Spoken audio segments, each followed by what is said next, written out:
and serving you on TV, online, and on the go. This is Valley News Live at 5. Heard people start to scream, and the bus driver started to curse, and we hit the shoulder and went into the ditch, and the bus just flipped.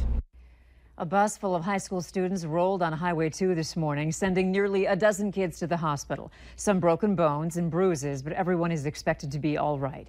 Valley News Team's Ryan Laughlin was at the scene and talked to the kids on the bus and witnesses to try and get answers on what caused the bus to flip on a quiet stretch of road.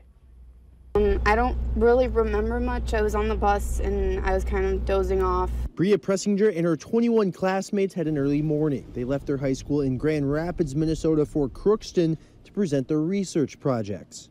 I just remember glass everywhere and just people started to cry, and then the escape hatches on the top of the bus opened and people that witnessed the crash started to poke their heads in and ask if we were all right. It was very scary. Courtney Horgan and her boyfriend, Miles Stout, witnessed the crash just after 8 a.m. west of Bagley on Highway 2. They were the ones helping kids out of those emergency exits. They kept asking me what happened, because they were sleeping and they woke up and they were just all on top of each other.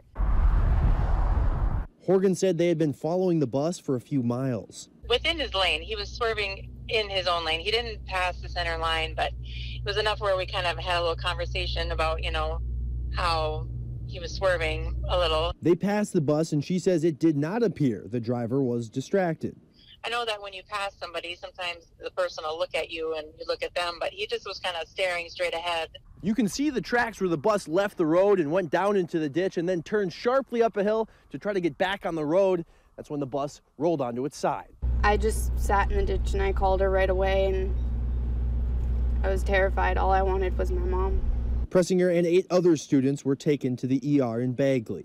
A couple cuts and bruises, broken elbow, but most everybody's pretty okay. Nobody's seriously injured. A couple of them have some cuts. There's a broken ankle. Otherwise, everybody's alive. I can't believe that nobody got seriously hurt. Some extremely thankful parents that everyone is all right. From Polk County, Ryan Laughlin, Valley News Live. The bus rollover is still under investigation. The Grand Rapids school also sent out a notification that all 22 students on board have all returned home safely. A beautiful day to be outside, lots of sunshine, and then some rain, which is what some people were looking for. Hutch, is the rain out of here, or are we getting more later? Things are just getting started as we head into our Monday evening after temperatures soared into the middle 80s for some of us. Still in that location right now in Pierre, South Dakota, where it is 87 degrees. Showers and thunder showers making their way through. Not expecting severe weather tonight, but as we look at the eastern third of North Dakota and western Minnesota, there's a few areas of moderate rainfall along Highway 200 and north of Highway 2 where you see the yellows and oranges. That's some pretty fair rainfall amounts. Scattered showers on and off throughout the evening here in the FM area. It does look like temperatures will cool into the 60s and not rebound. So we're expecting a cooler work week ahead with even more chances of rain. Andrea, I'll have details on what you can expect in your hour-by-hour forecast here in a minute. Okay, thank you, Hutch. Some new information for you now. Grand Forks police have confirmed the woman who was found dead with her 3 children killed them and then took her own life. The Grand Forks Police Department says all evidence gathered up to this point, as well as the preliminary autopsy findings, support that Astra Volk shot her 3 kids. The 4 bodies were found last Thursday after a welfare check from one of the children's school. Police say they're not looking for any other suspects. The Bemidji Police Department needs your help identifying a person of interest tied to an ongoing investigation. If you know this person, call Officer Rupert at 218-766-5532 and be sure to reference photo number 299.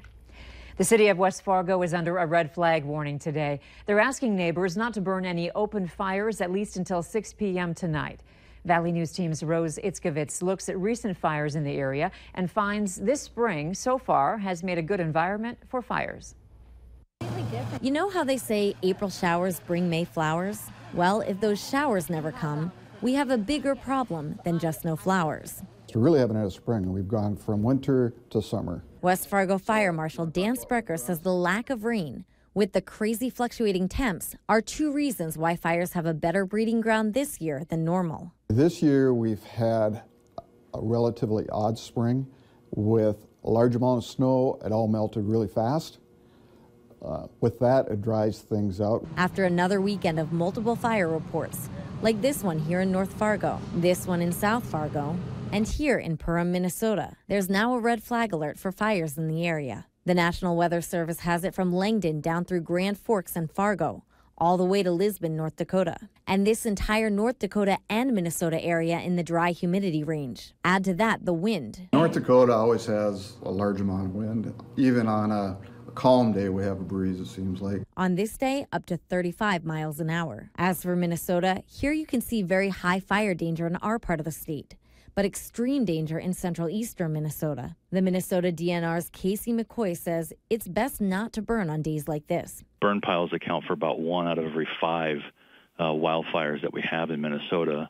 Debris burning itself is almost 40%. But extreme areas like here in West Fargo say it's forbidden. Once it hits a very high index, absolutely no burning. And extreme, of course, we won't tolerate any burning. Fire Marshal Sprecher says with cleanup week, folks might be tempted, but he says if you burn, you'll be burned with a fine.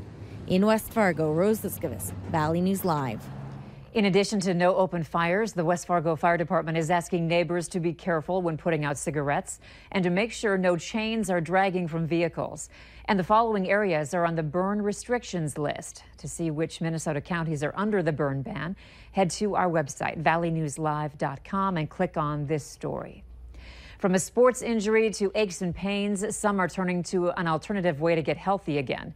Acupuncture for allergies is common during the spring. FM Acupuncture says it's a good way to stop doing over-the-counter medicine and instead use needles in the wrist, ankle, or face to reduce sinus pressure and inflammation. It can also be used as a preventative measure before a problem occurs. FM Acupuncture says each treatment is used differently depending on the person. So everyone gets their own individual treatment plan with things they can do at home, with different supplements or herbs that they can take, different dietary plans, and it all depends on what type of person you are and what's going on inside your body. For more on this story, go to valleynewslive.com and click on our hot button. Most engineers and project managers will tell you got to have a plan, that planning is the key to success. And some elementary school students are learning about that as they plan a garden. The 5th graders at Eagles Elementary are going to plant a snack garden. In other words, they're going to grow their own snacks. But it starts with a plan: what goes where, sun access, and how to stagger when the crop will be ready for harvest, and healthy snacking. The snack garden will also be elevated, making it handicapped accessible. I put in the work, and then when I see that it's growing and it's actually good, I'll be proud of myself because I know I was a part of it.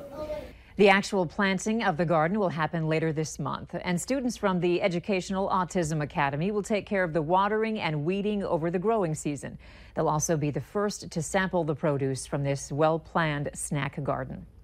A reported 900 students are graduating from Minnesota State University Moorhead on Friday.